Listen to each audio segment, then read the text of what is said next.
Okay. Good morning, ladies and gentlemen.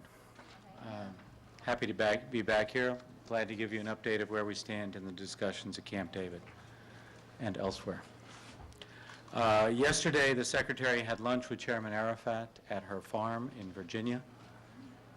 They left in the late morning, spent about 3 hours together, including travel time, lunch, and a walk.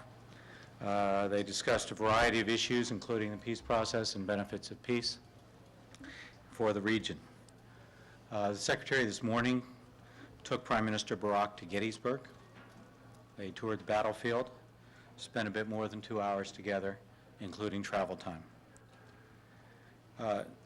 At Camp David itself, negotiators held informal discussions throughout the day on Saturday, in keeping with the religious obligations of the parties.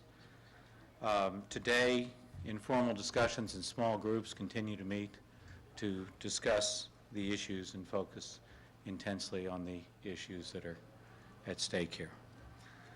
We expect the President to return in the early evening and expect that the first thing he'll do is to meet with his team to assess the status of the talks and to decide on the next steps. With that update, I'd be glad to take your questions. Matt? Is there any sense, Richard, up there of we're entering the 13th day, which is the day on which the first Camp David summit ended? Does the negotiate, you get the feeling that they have a sense of this kind of moment that they're hitting now? I think people are aware that the previous Camp David summit went for 13 days, but that doesn't mean that that suddenly becomes a timetable for this one. This one has to operate.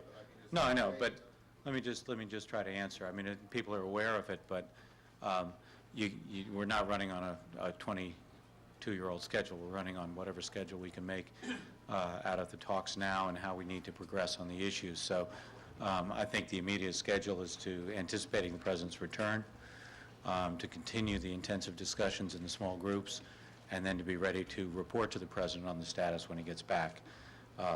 I don't think even in the original Camp David talks, the number 13 was special in any way. They just happened to finish on the 13th day.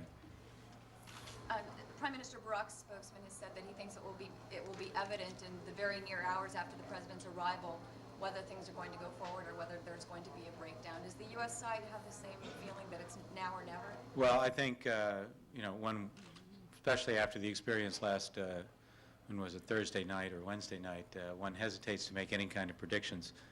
I think the initial assessment by the President will be very important in deciding how we move forward.